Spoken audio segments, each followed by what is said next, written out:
Michael O'Neill, welcome to the show. How are you today? I am fantastic. How are you? I am very, very well. Thank you so much for asking. I'm excited to get into this conversation. I'm always happy to speak with people in the health and fitness industry. Sometimes I speak to people who are a little bit more around mindset, a little bit more about personal development, all those other types of things as well. But it's awesome to be able to speak to someone who I would see as a colleague as well. So I'm looking forward to that. So before we do go into the depths of our conversation, can you give the listeners a bit of context about who you are and what it is that you do? Absolutely. I am a gym owner. I'm the founder of Reform Health and Performance. We are a small group personal training facility in Birmingham, Alabama. I played football for the University of Alabama and Samford University, which is a smaller school here in Birmingham. And through that firsthand experience of performance and recovery, and then later going on to be a massage therapist and now personal trainer and gym owner, I found a lot of ways to help struggling people with sometimes with simple but often counterintuitive ways to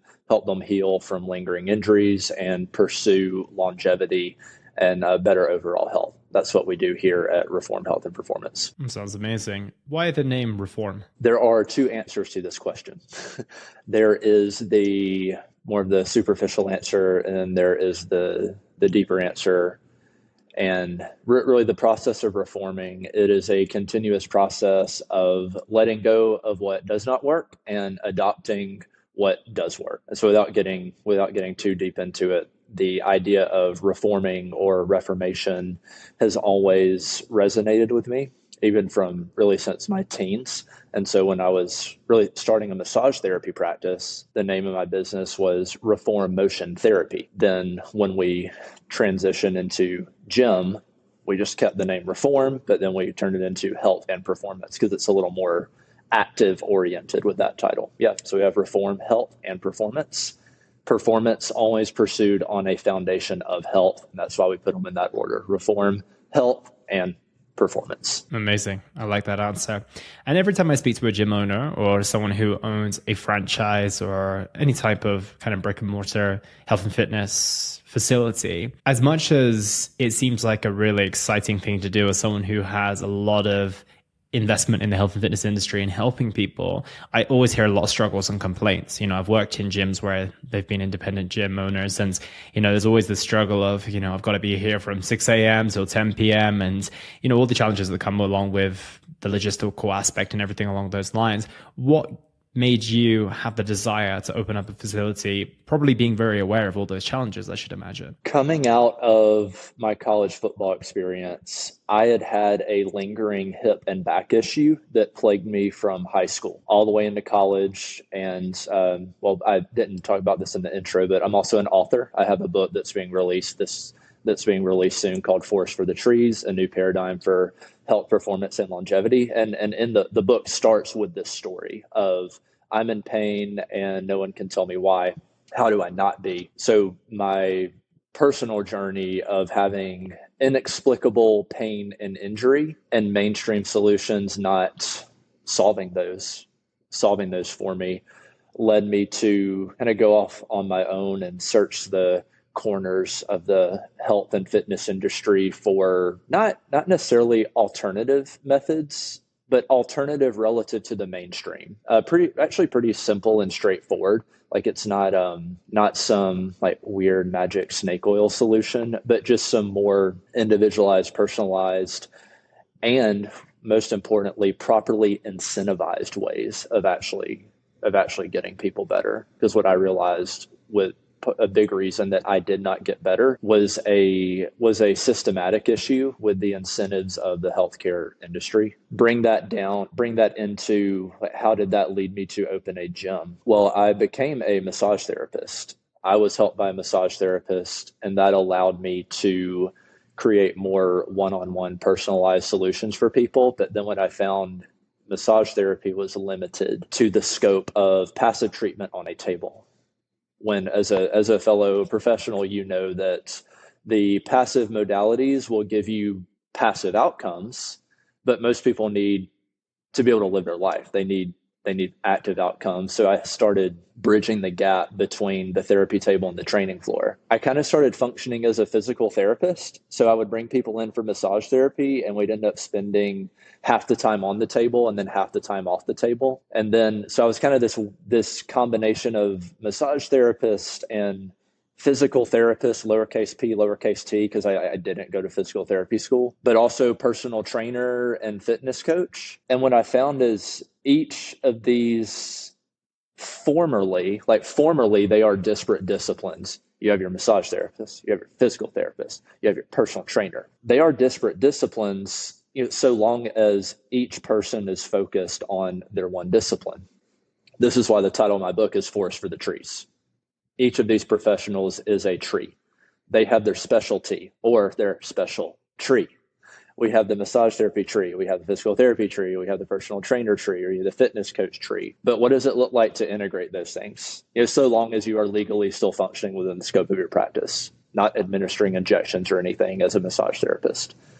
But I can teach corrective exercise and basic exercise as a massage therapist. And becoming a personal trainer is not a very difficult certification to get. So it's very easy to become that person who can integrate those disparate disciplines. Then that led me to working in physical therapy clinics and gyms. Based on my experience as a personal trainer, there are a lot of problems in the industry, and you really don't even need to look any further than the fact that the average churn for a personal trainer is 18 to 24 months. I'm sure that when you started, you probably got 3 years in to your personal training career, and you realize a lot of the people who started at the same time you did had already gone off to start selling insurance or something like that. So, or worked at the gym in memberships. Yeah, absolutely. So then the question became, well, if you have a high churn industry and personal training, then how are you getting people good outcomes?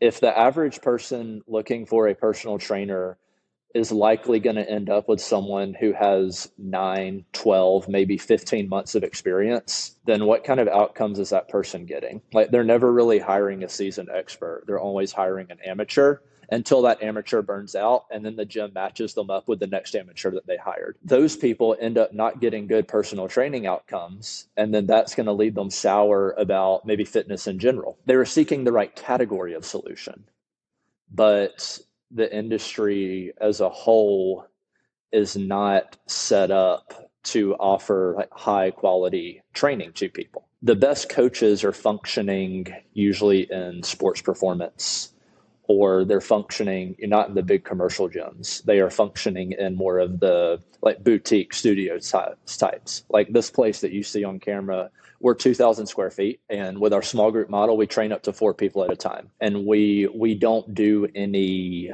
hey, 8-week challenge. We get 40 people in the door for $40 a head, and then maybe 2 of them stick around. We are very low churn and very high retention, because I can't help anyone in 8 weeks in an 8-week challenge. And the type of person who is looking for an 8-week challenge solution is not the type of person who is primed to receive the result that I am offering.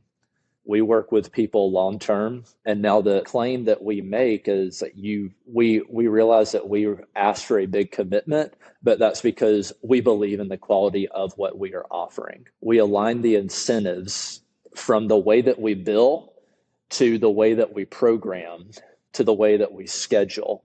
And I'm sure we'll dive more into we can dive into the details of the actual model that we've worked out here. But what I realized, the incentives and the system is everything. The reason that my hip and back could not get better, even when I was going to the best medical providers that the world has to offer, is because the incentives and the system were working against both me and the provider who wanted to help me. Map that to personal training. The incentives and the system has to function in a way that creates optimal outcomes for the clients and viable careers for the coaches. Yeah, that makes complete sense. And I've actually not thought of it from the perspective of the churn rate, meaning that every person who goes into that commercial gym is actually working with someone with maybe between 0 months to 18 months experience and not really getting much beyond that. And I think the churn rate's actually increased over the years as well. When I first started 11 years ago or so, I think it was a little bit less, but as the years have gone on, And as people have come into the industry, realizing that, as you mentioned, there's a very low barrier to entry to actually get in, then, the churn rate has become even higher and even higher. And I'm interested, what do you think about the online scope, considering that you don't even need a qualification to be an online coach anymore? So there, obviously, at least if you're a physical in-person personal trainer, you have to go for your qualification in order to get the insurance that you need to actually practice on the gym floor. But with the online space, you don't even need that anymore. What are your thoughts on that? I am always going to be biased toward decentralization. It doesn't bother me one bit that the fitness industry, whether it's in person or online, always has been and probably is positioned to always be the Wild West. And I think the reason that there's not a ton of regulation is because it's not the biggest honeypot for regulators to dip their hand into. Like think about like surgery. Orthopedic surgery is a massive honeypot. So people are going to try to regulate that because they know that they can get something out of it. With things like with our operation, it is a massive industry, but because it's decentralized, there's not any one entity in that industry that like some bureaucrat has a heavy incentive to regulate. I will always bias toward the decentralization because I want to compete on merit. I do not want to compete on credentialing. Now, of course, legal barrier to entry, have insurance, all that stuff. Someone like me was able to leverage that. There's this idea called talent stacking. Take those trees. Each of those trees is a talent. It's its own specialty, its own special tree. Massage therapist, physical therapist, personal trainer. If I was just a massage therapist, I would have a much more limited scope of practice, and I would be able to solve a few problems for a few people. But once I add the physical therapist, lowercase p, lowercase t, well, now I can add some correctives to the client session without having to outsource to physical therapy. Because I've worked in physical therapy, I pretty much know what they're going to do for most cases. And then the more you work with people, you realize that, well, what insurance-based physical therapy is going to do for most cases really isn't even the best thing for that client. So I now have the advantage of the incentives and the structure. Insurance does not pay me. The client pays me. I tell people whenever they're going to insurance-based physical therapy that they are not the primary client. The insurance company is the primary client. They don't pay their physical therapist directly. The insurance company pays the physical therapist almost directly. So really you don't even have to look any further than those incentives to understand that any relationship that you have with a cash-based medical professional is likely to be superior to a relationship you have with an insurance-based medical professional, without even getting into arguing like the competence. Because remember, like my argument is not based on the competence of the person or the intelligence of the person. Yeah, you can have a dumber clinician with better incentives who's going to get superior outcomes. You can have a dumber clinician with better incentives and with a less hamstrung system who can get better outcomes than the smartest clinician in the world who is having to function with one hand tied behind their back because of coding issues, billing issues. Tying it back to your question, a lot of people look at the decentralization and the lack of regulations like, oh man, we've got to rein this in. I'm like, trust the market, like market forces. That's my bias. And you can get like philosophical with that. I'm sure. I don't care to try to talk about like, Austrian economics and Keynesian economics or anything like that. But I love being able to leverage the market forces and outlast the people who are high churn, because I know that it's a Lindy effect. The longer that I'm around, the more leverage that I'm going to build and the better quality of service that I'm going to offer to help more people and help them better. Lower floor, absolutely, because hire a personal trainer, like some 19-year-old who was posting booty pics on Instagram last weekend and then finally passed the NASM exam online after failing it 3 times. Is that who you're hiring? Maybe. Lower floor, absolutely, but much higher ceiling when you're in a more decentralized space as we are. It's also why you're seeing more physical therapists start their own cash-based practices versus working for what I call physical therapy mills. Those would be the insurance-based clinics that require hey, we gotta have 4 to 5 patients per hour per physical therapist. And then each patient in those clinics ends up spending the majority of their time with a not a physical therapist, but a physical therapy tech who is pretty much a minimum wage worker who's trying to build resume or maybe just make some extra money on the side. And I know that because I was that person. I was a physical therapy tech before I went to massage therapy school. So I'd be the physical therapist would give me the script for each of the 4 clients coming in that hour. And I'd say, all right, I have your band and your timer set up here. I have your balance board and your timer set up here.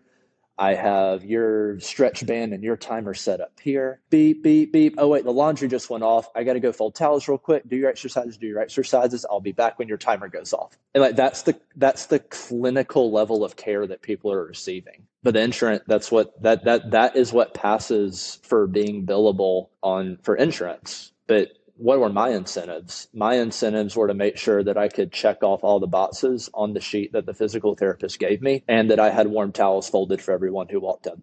Not that someone's labrum was more resilient by the time that they graduated physical therapy. Yeah, and it makes sense, right? Because of outside of ticking those boxes, well, why would you do anything more, And I think that that's a big aspect of most industries, right? If you don't give the person the right incentive, then why would they do anything more than just ticking the boxes that they have to? I don't personally come from that generation. Like I honestly, even when I used to work in retail far before my personal training and online coaching career, I would still show up knowing that I wasn't going to get a pay rise or anything. It was just kind of built into me. But I feel that as generations are changing, and also it kind of makes sense if you're in an industry for long enough and you know that, okay, I only have to tick these boxes and I'm still going to get paid, then why would you do anything else, right? So that's why it does make sense to look for the person who's got those incentives, because of off the back of them helping you with your issue and them hopefully healing a challenge that you have, then that's going to be a referral. That's going to be a 5-star review, and that's going to be a person helped ultimately as well.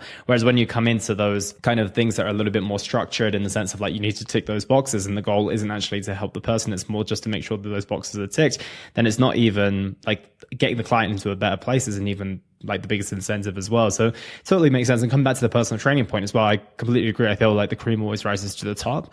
And ultimately, people used to say the same to me about online coaching. They're like, oh, you're not worried about, the turn of the pandemic and everyone becoming an online coach. I'm like, well, I'm still going to be here in 5, 6, 7, 8, 9 years. And, I'm pretty sure that they probably won't, because it's not an easy industry to stay in if you don't have clients ultimately. So that's always been my thought process as well. And something that I think that we both agree on in terms of thought processes is the fact that there is a lot of noise in the industry. There's a lot of conflicting advice, and it's almost ideology versus trying to find common ground and help people. Now, how do you find the ability to cut through the noise and help your clients in a way that's simple and not overcomplicated, like the industry is kind of built to be these days? I offer one plan at my gym. I offer one plan. There is one price. There is one framework for programming. The unprecedented proliferation of options in an age of information overload has led everything to become a menu that the client gets to pick from. If you come into a consult with me and you say, well, I really want to work on my flexibility, and I really want to tone my triceps, but I don't want to get bulky, and I really don't like cardio, so I don't want to do cardio, and then this and this and this, and here's what I want. I'm looking at you and I'm thinking, when I put you on my body mass scanner, you're going to be 35% body fat. You told me that you can't lift your arm overhead without a pinch in your shoulder, and that you ran a 5K 7 years ago and you've put on 42 pounds since then. You're not choosing from a menu. I'm telling you what your solution is. You're pre-hypertension, but you don't like cardio. Too bad. If you're training with me, I'm giving your heart and your lungs what they need. You don't walk into your orthopedic surgeon and say, yeah, my knee really hurts on the inside, but I really don't want you to make an incision on the inside of my knee to fix it. Like, is there any way that we could do surgery on the outside of my knee versus the inside? because I really just don't want to have a scar on the inside of my knee. Your orthopedic surgeon does not give you a menu to choose from. You show up and you say, I'm in pain. Tell me if this is torn and if you need to cut on me.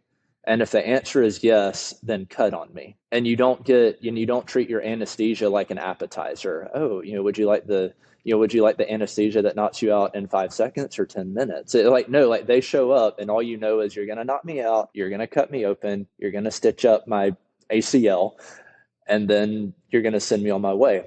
So I think because people do see a lot of the online stuff coming across their feed, it's like, here are 3 exercises that will solve your back pain for all eternity. And they're like, oh, I need that. And then they come into a consult and they already have this mental model of what they think they need. But they're so over informationed and under actioned that they do not know what they do not know. Rather than get dragged into the weeds of those types of conversations, we have a consult, and the consult is not about me trying to get someone to sign up. The consult is about me determining whether that person is qualified to work with me. This is why running a high value, low volume gym gives you so much leverage versus a low value, high volume. Hey, low value, high volume, 24/7 access, pay $35 a month, $10 a month, $12 a month. Hey, slice of pizza on Fridays. First Friday of every month. Those gyms rely on people not showing up. Those people rely on people believing that they will eventually get an outcome.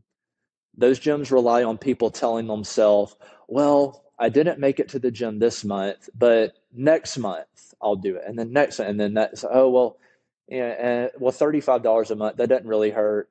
Okay, well, I'll go next month. I won't cancel. I'll go next month. If you're not showing up to work with me, you don't want to keep paying the price that I'm asking you to pay, that I'm making you pay. But why is that? It's not about the dollar amount. It's about the incentive structure. Money is energy. And if I truly believe that I have created the best bang for your buck, efficient workout system, I have put a lot of effort into it. And I know that people who are committed to it will get the outcomes that they want. But I don't have time to argue with people along the way about how to get the outcome that they need. I said the outcome that they want. Sometimes people think they want a particular outcome, but it's not actually what they need, or what it would, or they are disillusioned about what it would take to get that outcome. Hey, I want 6-pack abs in 6 months. Well, you're 29% body fat. Do you want to run a 1,200 calorie deficit diet for the next 6 months? Oh, you love cheese. Choose. Yeah. So how do we cut through the noise of the industry? We block out the noise. We create an alternate heightened reality within the 4 walls of our gym where the noise cannot penetrate. I talked about people being over informationed and under action. Information is so commoditized. You can Google, you can chat GPT, you can watch a 3-hour PhD podcast, and you're going to get information. What cannot be commoditized, or at least what has not been commoditized, is the relationship between a client and coach that allows for a streamlined integration of information, that allows for you to be actioned rather than under actioned. I want people, rather than being over information and under actioned, I want them to be minimum effective dosage information and over actioned, if anything, when they're working with me. Hey, I want to work on my hip mobility. Have you been doing basic lower body exercises for the past 10 years? No, I haven't. Well, when was the last time that you squatted, hinged, or lunged, other than sitting up and down from a chair? Oh, it's been about 7 years.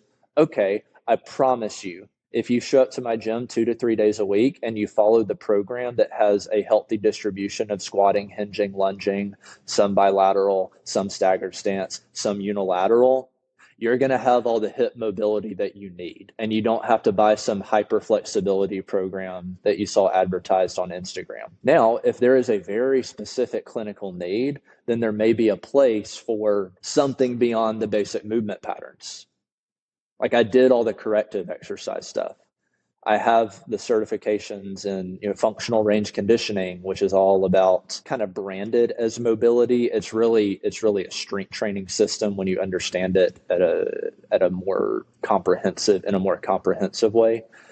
But as far as, hey, contort your hip like this and shoulders like that, like I can go there. Most people just don't need to go there. And do you find the same approach with nutrition as well? Because I feel that's even more of a minefield than training is. Yeah, I don't let any of our clients talk to me about nutrition for the first 2 months. It's an interesting concept. Explain more. Aren't you supposed to lead with a nutrition plan and give them a grocery list and set them up with a macro counting app? And like, look, my clients are busy. Do you want to leave zero room for error and weigh your catch up? You can. Most people just aren't. So rather than conceding the frame of I need more complexity to get the outcomes I want, I say, nope, your nutrition advice for me for the first 2 months starts and ends with eat more protein. Fill up on protein first, and then you're less likely to get the fats and the carbs wrong. You'll start eating more protein. You'll start working out with me. You'll add lean muscle mass. You will default to eating fewer carbs and fewer fat. You will start to lose fat. In 2 months of working with me, you'll be down 5% body fat, 5 to 7% body fat. You'll feel stronger. You'll like the way you look. And then I'll say, hey, do you want to take the time to measure your catch up? Do you want to pull out a food scale and weigh your chicken? Do you want to pull out a food scale and figure out exactly how much honey you're putting on top of your yogurt? Because we can do that. But you've been with me for 2 months and you've been doing very well with the simple basics. Do you want to add the complexity? Because we can. You've earned it. Because you've showed up to all of your training sessions, because you've showed up, because you've worked hard, and because you are eating right, as indicated by your retest with our body mass scan. You have now earned the right to have a more in-depth conversation with me about nutrition and add complexity to pursue optimization. But do you want that added effort? Or do you want to just keep doing what you're doing and continue this trajectory? And most people are like, I think I'll just keep doing what I'm doing. I think I've had two clients ever who have actually wanted to weigh their food. And that's fine. We can set you up with an app like macro counting, but why do that? Is the juice worth the squeeze? And it's not for most people. And after about 2 months, I can figure out, would this person benefit more from this? Or the alternative is, those 3 questions I just laid out. Are you showing up? Are you working hard? Are you eating right? I know whether people are showing up because they're here or they're not. I know whether people are working hard because I'm writing their programming. And either I or one of my coaches is documenting that programming and reporting back about what we're seeing. The only thing that the clients can get away with is, are you eating right? But if you've been working with me for 2 to 3 months and that 90-day body mass scan comes back up, you're not down at all, but you've been showing up and you've been working hard because those are the observable things that I can see, well, then I know that you're not eating right. So then the question is, do you want to change your behavior to start doing the simple things that I led with? Eat more protein, and then that'll make it less likely that you mess up your fats and carbs. Or do we need to boil this down to pure math so that there's zero way to misdirect? Like there's zero way to be dishonest. Do you need to send me a photo of every meal you eat? Because if people are not getting the outcome they want, and then they say, oh, I promise I'm eating right, blah, blah, blah. I say, okay, well, for the next week, send me a photo of everything that you eat and drink. And guess how many people have ever taken me up on that offer? Oh, well, could probably eat. Okay, cool. Call the bluff. But you take away all of the misdirects. I know you're showing up. I know you're eating hard. Eating hard. You're eating hard, right? I know you're showing up. I know you're working hard. Are you eating right? Not are you eating hard? And when you just lay it out like, hey man, I know you're showing up and I know you're working hard. Like you're really, and I affirm you in that you are crushing it in the gym. So the only pillar that's missing is this third one. Are you eating right? Now, do you want to take ownership for it? Or do you want to continue having a selective memory about it? But if I say, send me a photo of everything that you're eating, then that eliminates the selective memory. But that's why people don't take you up on that offer, because they're usually bluffing, and then they get it right. So what did I do? I just changed the incentive structure. Yeah, absolutely. And how much do you pay attention to people's sleep, their stress, their hydration, the other components that are obviously very important? I have a couple of my clients who wear the Whoop band. I wear one. So we can track the sleep. A couple of them get into that data. That's cool. We don't do early morning sessions at my gym. We do not take a client before 9 a.m. Two reasons. One, we run till 7.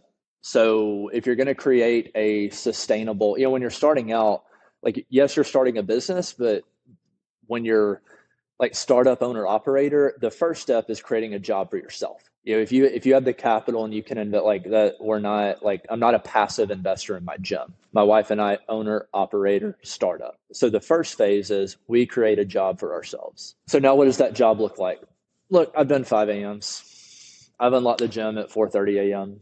I've had clients oversleep on me who are supposed to be there at 5 a.m. and then get upset that they had to forfeit the session because I can't double my time. I've had clients who want to make 5 a.m. work, but they're sleep deprived. And then I'm supposed to be making them healthier, but in order to work with me, I'm requiring them to compound their sleep deprivation. This all ties back into the name of the business, Reform Health and Performance. No one who is working with me, if they are sleep deprived, is sleep deprived because I am requiring them to be here at 5 or 6 a.m. Moreover, I am not sleep deprived. My coaches are not sleep deprived because I am requiring them to be here at 5 or 6 a.m. If anyone in this gym, owner, employee, client, is sleep deprived, it's not because the operating hours of the gym are imposing that on them. This is part of the system. If someone can only work out at 5 a.m., I just don't take them. Interestingly enough, I've not had a single consult where someone did not move forward because we did not offer early mornings, which is huge in gyms because, like, oh man, 5 a.m., you can fill it out, right? But what does that do for your operations?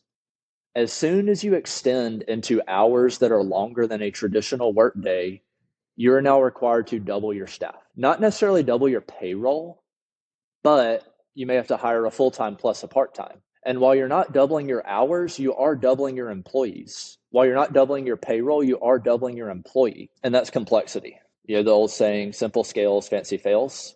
So I'll use this term again, is the juice worth the squeeze for me to offer 5, 6, 7 a.m. and then have to staff that with the hours that a coach and a client are most likely to oversleep? Do I want to have to ever worry about a phone call at 5:02 a.m. that one of my clients is in the parking lot and the gym's unlocked and my coach who lives 35 minutes away is still in bed? And now I got to get up here, with a 4-month-old. You might already be up. Yeah. So I said, if anyone in our gym is sleep deprived, they might be, but it's not because the gym is imposing that on them. It might be because I have a 4-month-old. It might be because, man, work is just a killer and I've got to be up till 3 a.m. But we at least eliminate the gym being the reason that someone is compounding sleep deprivation. The solution to sleep deprivation is not working out more. The solution to sleep deprivation is sleeping more. So I cannot say the time that you should be sleeping, you're actually better off, you're actually healthier working out instead. That is not sustainable. If someone is that far off, then it's like, you know what? Maybe doing 2 to 3 personal training sessions a week with me is not integral to your life right now. That's not making you the healthiest person you can be. So that is why I'll add one more reason. We talked about the high churn rate of coaches in the industry. Let's zoom in on that. Let's zoom in on that tree, the actual fitness coach tree. When I worked at a more traditional gym, it was a 24-hour facility, but we did have staff from 5 a.m. to 9 p.m. We had an opener who was supposed to unlock the gym at 5 a.m. every day. We had to hire a new opener every 3 months. Because everyone in the interview, oh yeah, I love early mornings. Oh yeah, I go to bed on time. The type of person who is applying for a front desk job at a gym is at a phase of life where they probably enjoy going out more than most people do. The 5 a.m. opener is the biggest pain in the rear hire, not only because you're going to sleep wondering, am I going to get a phone call at 5:02 a.m., but also because you got to interview and hire a new person probably every 3 to 4 months. Now, are you going to find a unicorn every now and then? Yeah, but why would I outsource the success of my gym to finding the unicorn? Finding a unicorn is not a system. Finding a unicorn is a goal. This is one of the other big themes is like systems over goals, systems over goals, systems over goals. The goal is I want to lose 100 pounds. The system is train with me 104 times a year, work hard, eat right. The system is the set of necessary and sufficient behaviors that creates the goal, that produces the goal. So I never care about, well, I do.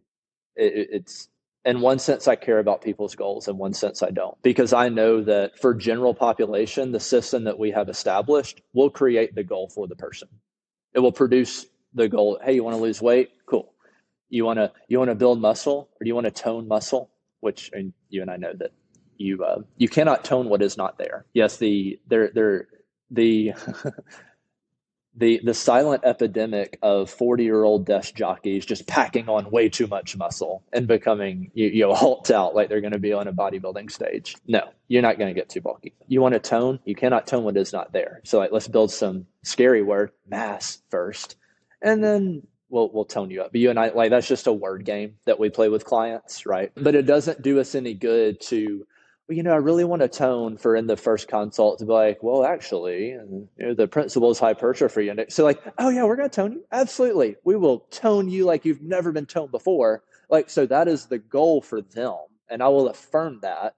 But I know that the way they reach that is by buying into the system that we've created. So we always talk about systems over goals, systems over goals, systems over goals. Yeah, that definitely makes sense. And I like this hard-hitting kind of black and white approach. And I think it's kind of missing from the industry now because it has gotten a little bit softer. So I appreciate you bringing that back. And it has been a super interesting conversation. And I want to wrap up with a final couple of 2 questions. And the first is, what impact do you want to have on the world with the work that you do? Make people live stronger and longer. I like it. Short and sweet. And where is the best place for people to find you if they want to discover your book as well? Where can people catch that? Our website is reformhp.com. So reform, then health and performance, but it's HP, reformhp.com. There are 3 tabs there are 3 menu tabs. There is one about working with us in person. There is one about working with us remotely, which is, it is not live yet, but there are some options being built out. And then the other is about the book, Forest for the Trees, a new paradigm for health, performance, and longevity. Amazing. We'll make sure that's in the show notes below. But Michael, thank you so much for your time today and all your insights. I really appreciate it. Thank you, Elliot. I enjoyed it.